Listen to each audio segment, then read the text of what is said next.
August 3rd, 2025, Limpopo Province.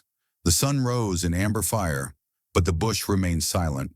They called it the Black Death, and it was waiting. The horizon bled with golden rust, a canvas only Africa could paint.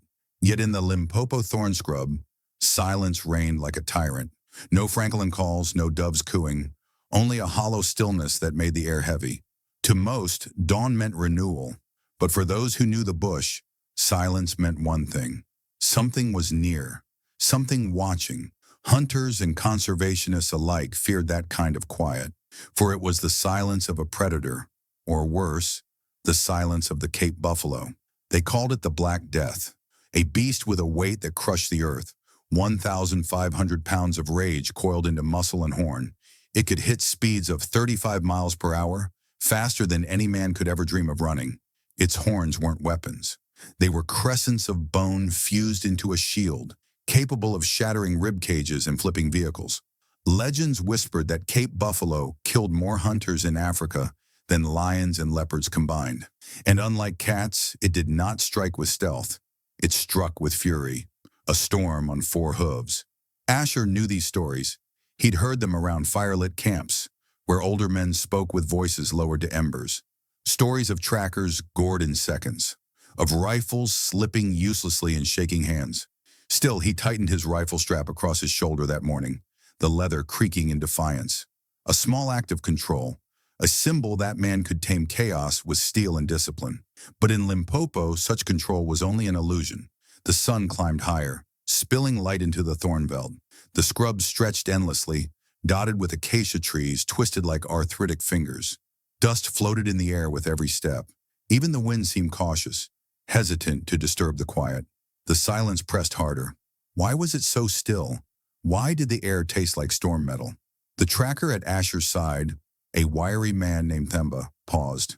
His eyes narrowed toward the brush. He lifted a hand, the universal command for stillness. Asher froze. Themba pressed two fingers to the dirt. A faint indentation marred the dust. Not the paw of a lion, not the split track of a kudu. This print was heavier, wider, fresh. Cape buffalo. Themba's lips parted as if to warn, but no sound came. Even he, a man born to this land, understood the weight of silence better than words. Asher's hand flexed on the rifle strap. His mind went to his daughter's photograph tucked in his pocket. He carried it on every safari, every hunt. To him, she was the reason he returned safe each time. His promise to her was stronger than any bullet, but the bush had a way of testing promises. Themba's eyes darted to the thorn thicket ahead. The shrubs were thick, their shadows like black bars. Too many places for a beast to wait unseen. Cape buffalo were not like other animals. They didn't flee from man. They remembered. They circled back. They ambushed with the patience of assassins. And this one was close. Asher swallowed, throat dry as the Limpopo dust. He adjusted his stance, weight balanced, listening. Nothing. No breath. No rustle. The silence deepened until even his heartbeat seemed too loud. A moment stretched. A moment when the world itself seemed to hesitate. That was when he saw it. A flicker of movement. Just a shadow, low, deliberate, sliding through the thorn scrub. His chest tightened. Themba's hand trembled over the dirt, his knuckles pale. He did not look at Asher. He only mouthed one word, barely visible on his lips. Waiting. The buffalo was there, watching, deciding. Asher's grip on the rifle strap felt suddenly meaningless.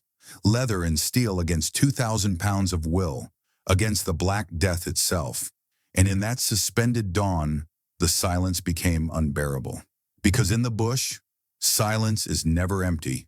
It is a warning. Asher shifted one step forward, his boot pressing into the dust. The world seemed to exhale with him. And somewhere, deep in the thorns, a pair of dark eyes narrowed. Horns shifted, scraping against wood. A presence coiled, unseen yet undeniable. Asher was already being watched, and the Black Death was patient. Asher stepped forward, unaware that every move had already been measured, and the silence was about to break. August 1st, 2025, Texas Panhandle. An empty chair at the ranch kitchen table. The phone glowed with a flight to Limpopo, and the sunset looked like a promise he had no right to make. He called it tradition. Everyone else called it risk. On the walls, framed photos mapped a life in trophies and dust. Elk under snow, kudu under thorn, a weathered man with a steady gaze and a grin that said he could outlast storms. Asher Watkins, rancher, charismatic at a barbecue, commanding behind a scope, the kind of hunter who made danger look like choreography. He said his hunts were a legacy. He said they funded conservation, paid trackers, kept land wild. He meant it, mostly. But the line between duty and thrill is thin when the heart loves both applause and silence. His daughter, Savannah Watkins, never bought the legend without asking the price. "Dad, you don't have to prove anything," she told him the night before he left. "Not to anyone, not even to yourself." Her voice was soft, but it landed like iron. She was 22, studying wildlife biology with a stare as clear as a river after rain. The conscience he never expected to need. He chuckled it off, the way bold men do when the truth stings. "I'll be back by Sunday," he said, patting the chair beside him, the one she wouldn't take. The chair stayed empty. Some silences began long before the bush. Out on the porch, the light fell over acres of wind-lean grass. A coyote crossed the far fence line and paused as if to listen. He tightened his rifle strap, that small ritual of control, and felt the leather bite his palm. Control. Such a tidy word for a world that never promised it. 2 days later, Limpopo answered with heat and the smell of dry earth. A safari truck waited under an acacia, radio hissing, canvas sides snapping like flags. A man stood in the shade with a tracker's posture, still, alert, every muscle listening. Mandla, older than Asher by a decade, eyes like flint, voice like low thunder.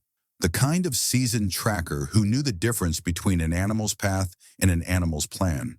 They shook hands. Mandla's grip was firm and brief. "You have come far," he said. "I always do," Asher replied, smiling like a reflex. Mandla didn't smile back. He turned his head toward the thorn scrub as if the bush had spoken.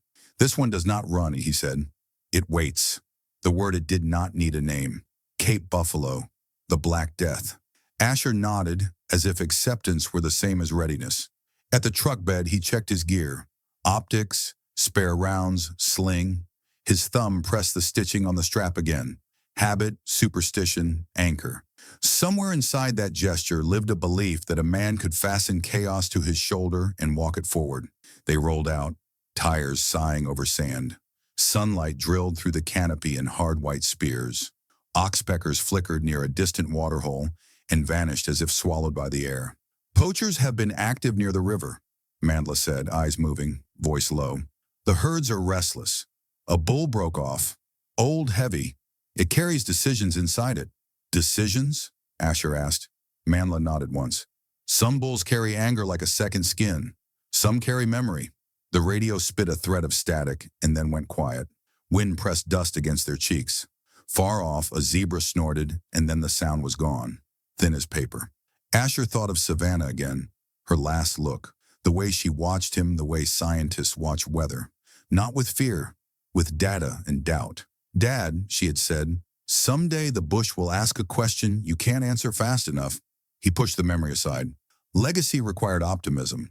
A hunter had to trust the choreography, the reading of sign, the timing, the shot that turned danger into order. Besides, he wasn't here to collect a headline. He was here to help a landowner thin a volatile bull, protect cattle, calm a boundary where wild and work crashed into each other. He told himself this was stewardship. He believed it, mostly. They cut the engine. Heat rose off the hood like breath. The silence came again, heavy, intelligent. Not absence, presence. The kind of hush that edits the world down to heartbeat, footfall, horn. Mandla crouched at the edge of a dry gully. In the powder, tracks splayed deep and wide, dewclaw marks etched like commas. The soil still held a faint vibration. "He was here at dawn," Mandla said. "He is not far." Asher scanned the thornveld. His mind wrapped the scene in neat lines, lanes of fire, fallback points. A memory of how dust behaves when horns break brush at speed. He pictured the mount back home, imagined Savannah walking past it, wondering what it meant. Pride? Or proof he'd learned nothing? He didn't like the second answer. He tightened the rifle strap again. Mandla drifted left, a shade slipping between shadows, and lifted 2 fingers to his lips without blowing. a gesture to hold the world still. "Look there," he whispered. "See the stain on the grass? Not red, not the language that gets videos demonetized. Just a darkness in the thatch where something heavy had lain, pressed the life out of stems, left a shape behind." Asher tracked the line of bent grass to a thicket of sickle bush, its thorns curved like moons. The air changed there, cooler, waiting. He thought of the empty chair at the kitchen table, of the coffee ring he hadn't wiped, of the photo on the fridge with Savannah's field notes scribbled in the corner. Latin names and little hearts where she loved a species too much to be clinical.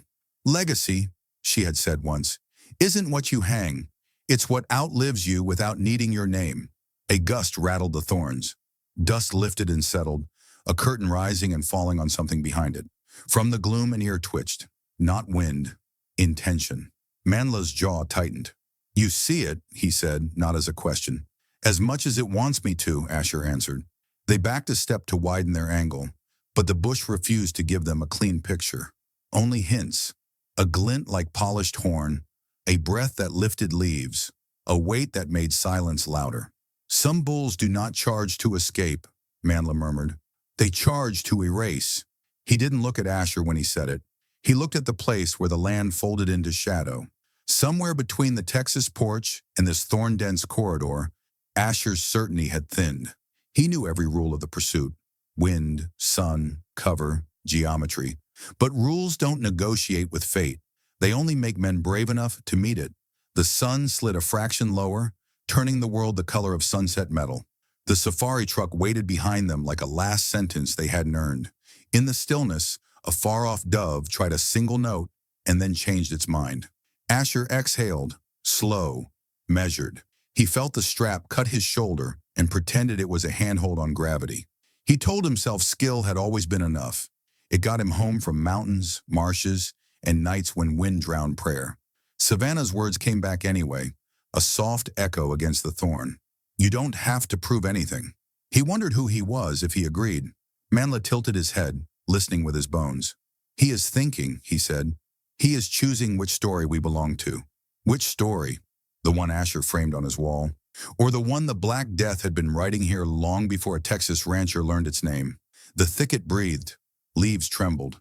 The ground carried a small thud, as if a hammer struck from beneath the skin of the earth. Asher set his feet. Wind shifted. The scent of animal rose. Old hide, river clay. A history of distance closing. He leveled the sight line and felt the world narrow to a question and a trigger he had not decided to touch. Legacy waited for its definition. Silence waited for its ending. Horns waited for their line across the dust. He believed skill was enough, but the wild was not testing his skill. It was testing his fate. August 3rd, 2025, Limpopo Province. The morning sun sharpened shadows into knives, but the air refused to move. Not a bird, not a breeze, only the whispers of the bush, and they did not belong to the living. The safari truck sat behind them now, a fading memory on the horizon. Ahead stretched the thornveld, a labyrinth of dust and silence. Each step into it felt less like progress and more like trespass. The bush was not welcoming. It was holding its breath. Asher shifted his weight carefully, boots whispering against brittle grass. Every sound he made felt louder than it should have, like a drumbeat inside a cathedral. Even his breath seemed intrusive.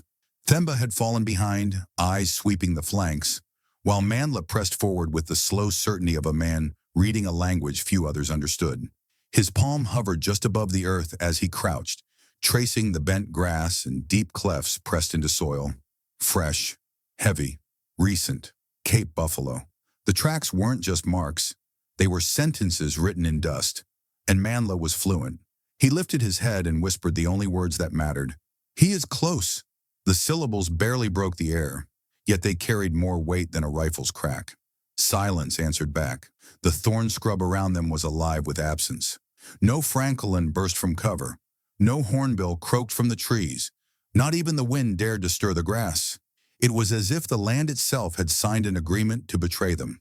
Asher's eyes flicked to the horizon, but the horizon gave nothing back. Just endless scrub, shimmering heat, and the faint mirage of movement that dissolved when you tried to fix it. He pulled at his rifle strap, the leather digging deeper into his shoulder. It had become more than gear now. It was a tether between resolve and doubt. Somewhere behind his ribs, Savannah's words returned like a phantom echo. Dad, someday the bush will ask a question you can't answer fast enough. He clenched his jaw. He wasn't here to rehearse warnings. He was here to prove them unnecessary. Yet the silence pressed harder. They moved deeper. Bent grass brushed their legs, the stems still damp from where something massive had lain moments before. The earth smelled of iron and dust, of a body too close to be forgotten. Then a shift, a faint cloud, like smoke without fire, drifting low in the still air. Not wind, breath.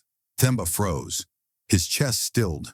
His hand crept toward his belt knife, not to use it, but to feel something human, something shaped by man in a place ruled by horn. Asher followed his gaze. Just beyond the thicket, a space where the grass bent inward, as if something had passed through and folded the land with its weight. Themba's whisper cracked the silence like glass. He is watching, not moving, not fleeing, watching. The thought settled in Asher's stomach like a stone. He had always believed the hunter defined the pursuit, that skill and patience tilted the scale. But here under this dead sky, he felt the scale tip the other way. The silence was no longer absence. It was intention. Each step they took felt rehearsed, as if the ground had already been measured, as if the eyes in the thicket weren't just observing, they were deciding. Themba's hand hovered again, trembling slightly now. Mandla's face remained stone, but his jaw twitched. These were men who lived in silence. If it unnerved them, it was because silence had changed into something else. Asher's throat went dry. He tried to swallow, but even that sound seemed too loud. The rifle strap tightened with each heartbeat. It no longer felt like a symbol of control. It felt like a countdown. They reached the clearing. Dust swirled in faint spirals where hooves had dug deep, not scattered, not fleeing. The impressions were deliberate, heavy, circling. It wasn't the path of an animal escaping. It was the map of one waiting. A chill threaded through the heat. The unseen eyes were close enough that Asher swore he could feel their weight on his skin. Themba's gaze darted to Mandla, who gave a single nod. They didn't need words. The truth was already clear. This was no pursuit. This was an invitation. The silence stretched, suffocating. It wasn't just quiet anymore. It was a room shrinking around them, walls closing, oxygen thinning. Somewhere in the brush, a branch bent, not from wind, but from muscle sliding against it. The sound was soft, but in the stillness, it was thunder. Asher's heart pounded. He fought the urge to raise his rifle. Knowing movement could be read as challenge, but doing nothing was worse. Themba's whisper bled through the tension, barely a thread of sound. We walk on his ground. And then it clicked, an understanding colder than any fear. They thought they were tracking the buffalo. In truth, it had already chosen its ground. The silence wasn't waiting for them to find the Black Death. It was waiting for the Black Death to find them. August 3rd, 2025, Limpopo Province. The bush did not break with warning. It broke with violence. One moment the world was still. The next, motion exploded like a freight train through thorns. The wall of acacia trees shivered once, then split open as if torn from its roots. Dust erupted into the air, swallowing sunlight. Branches snapped like rifle shots. The silence they had carried with them for hours shattered in an instant. The Cape buffalo, the Black Death itself, did not arrive like an animal. It arrived like an event, a dark surging mass of muscle and horn, thundering forward with a force that belonged to storms, not flesh. Its hooves cracked earth, each step sending shock waves into the soil. Its breath came in bursts that sounded more like engines than lungs. Themba staggered back. Mandla didn't flinch, and Asher, caught in the heart of that eruption, did the only thing a hunter knows. He reached for control. His hand shot for the rifle strap. Leather stretched, bit into his palm, tightened around his shoulder. But the ground tilted. The dust blinded, and in the violence of that second, control betrayed him. The strap slipped. The rifle fell. It struck the red earth with a dull thud, swallowed in the cloud of dust rising around them. The symbol was complete. What he thought was order became weakness. What he believed was safety became weightless leather lying useless at his feet. The buffalo did not hesitate. It surged forward, horns catching the light, sharp crescents flashing upward like the moon forged into bone. Asher stumbled, boots sliding on loose gravel. He reached, fingers clawing for the stock, but the rifle sank deeper into the red haze. Themba's shout was lost in the storm of hooves. Mandla's voice cut low, urgent, but even he could not outshout the charge. The dust exploded with every strike of hoof, every lunge that brought the animal closer. The world shrank into fragments, a flicker of horn, the hollow echo of silence breaking, the sight of earth ripped open. For a moment, just a heartbeat time bent. Asher's mind cut to Savannah, her empty chair at the table, her voice telling him not to prove anything.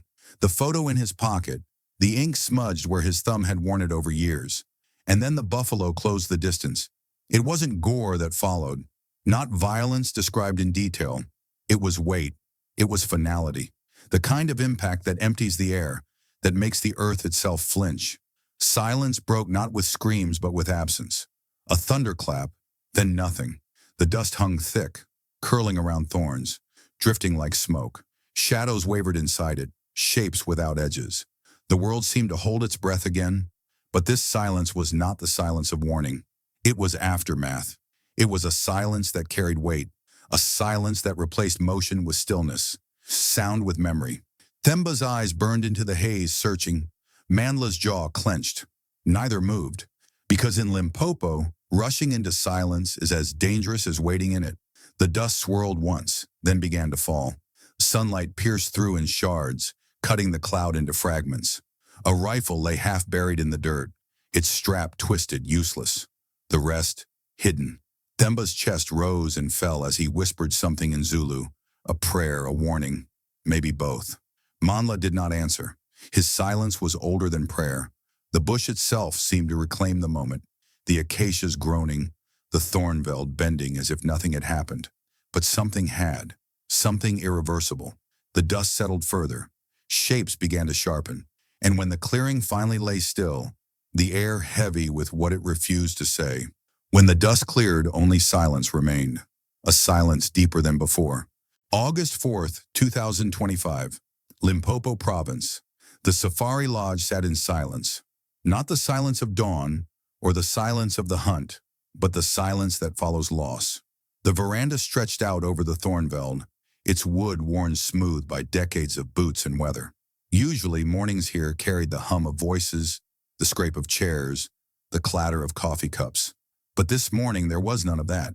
The guides sat apart, their eyes fixed on the ground, avoiding one another's gaze. Radios that once barked with routine check-ins now hissed quietly in corners, left on but ignored. Everywhere lingered the unspoken weight. A man had not returned. Asher Watkins, hunter, rancher, father, was gone. The official words came swiftly, delivered with the cold precision of bureaucracy. Death by goring, Cape Buffalo, Limpopo Province, nothing more. No mention of dust clouds, the rifle strap slipping, or the sound of silence being broken by bone and weight. But those who were there carried the fragments. Themba's haunted stare, Mandla's voice, low as stone. The bush decides, not man. And in Texas, thousands of miles away, Savannah Watkins sat in her kitchen, staring at a phone she couldn't bring herself to touch. On her wrist, the bracelet he had given her years ago, a simple leather braid, worn thin at the edges. She turned it slowly, round and round, as if the motion might unwind the truth and pull him back. Her chair was no longer empty. She was in it, but the seat across from her, the one he always filled with laughter and stories of the land, was gone. The news hadn't used his name at first. Just American rancher killed in safari accident. To the world, it was another tragic line among many. To her, it was everything. She remembered her last words to him. You don't have to prove anything. And now he never would again.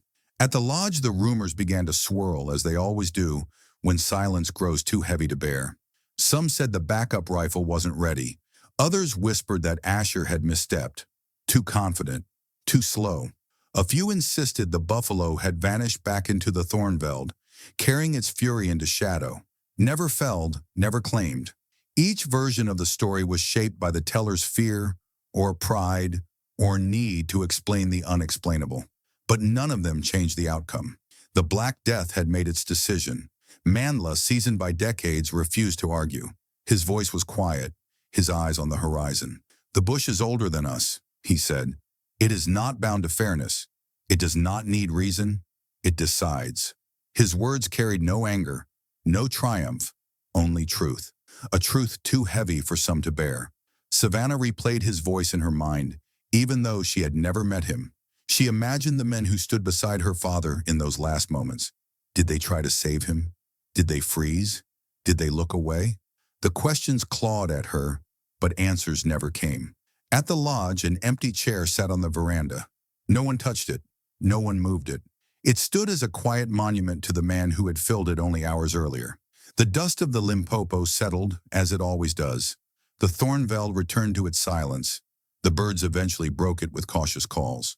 The buffalo, whether alive or dead, was already part of the landscape again, its story etched into soil, unseen but permanent. Yet for Savannah, the silence did not soften. Every sound became an echo, every memory a weight. She thought of the times he returned from hunts, boots muddy, voice alive with tales of close calls. She thought of the promise he had always kept, "I'll come home." This time he hadn't. Conservationists debated whether his death would ignite change. Was it negligence or simply nature reminding men of their place? Did hunts like this preserve wildlife or provoke it? The arguments swirled in articles, in whispers, in boardrooms far from the Limpopo. But at the center of it was still a daughter, holding a bracelet, staring at a chair that would never be filled. Themba stopped speaking altogether. Mandla said little, but when pressed, he repeated the same words. The bush decides, not man. It was not defeat. It was not surrender. It was remembrance. Because in the bush, legacies are written not on walls but in dust. And this dust had swallowed more than a hunter. It had swallowed certainty. But outside Africa, the story was only beginning. August 7th, 2025. News feeds lit up. Headlines ran across continents.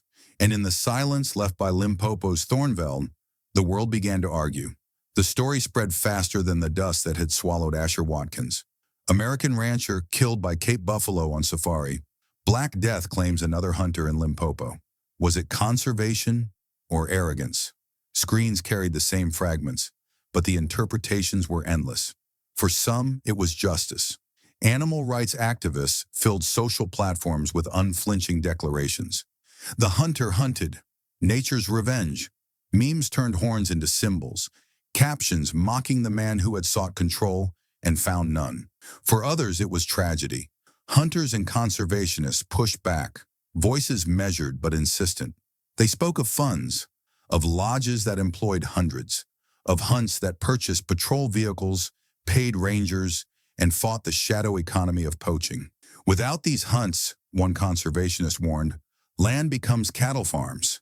The buffalo vanish, the lions vanish, the wilderness vanishes. The arguments collided, outrage striking grief, grief striking legacy. And at the center of it all, Savannah. Her silence spoke louder than every headline. She wore the bracelet still, leather worn to thread. She sat in the chair he once filled and stared at the opposite side of the table.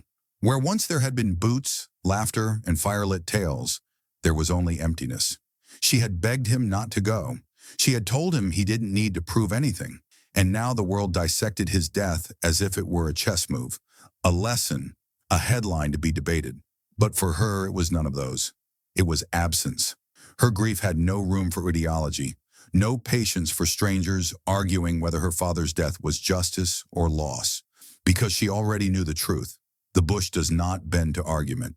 Mandla had said it best. The bush decides, not man. And yet the debates grew louder. Talk shows pitted activists against outfitters. One side declared Asher's death proof that hunting was arrogance. The other claimed it was the price of protection, the risk men took so land could remain wild. Neither side asked Savannah what she thought. She thought of dust, of silence, of an empty chair that would never be filled again. The rifle strap, still packed with his things, sat coiled at the bottom of a trunk. She couldn't touch it, because it had become a symbol not of strength, but of failure, of the moment control slipped, and the wild answered. And yet in the background, the buffalo lived on. Some swore it had been killed afterward, tracked down in the thornveld. Others whispered it had vanished back into the scrub, carrying memory like a scar, still waiting for the next hunter who mistook silence for safety. The truth blurred into rumor, but the symbol remained. The Black Death had reminded the world of something it keeps forgetting, that in Africa's bush, the hunter is never fully in control. Savannah stood at his grave weeks later, the Texas sun pouring down over flat ranchland. Neighbors muttered words like legacy and heritage. Some called him brave. Some called him reckless. None of them knew the silence of Limpopo, the silence she now carried inside her. She placed her hand on the earth and whispered what she had wanted to say before he left. "I didn't want to lose you to the bush." The debates raged on. Conservationists published papers. Activists launched campaigns. Politicians debated the ethics of safaris on stages far removed from dust and thorn. But none of it could change the fact that a father was gone, a daughter was grieving, and the bush remained what it had always been, indifferent. In the end, rifles, wealth, and pride meant nothing. Because in Africa's bush, silence is never empty. It is waiting. And in the blink of an eye, the hunter becomes the hunted.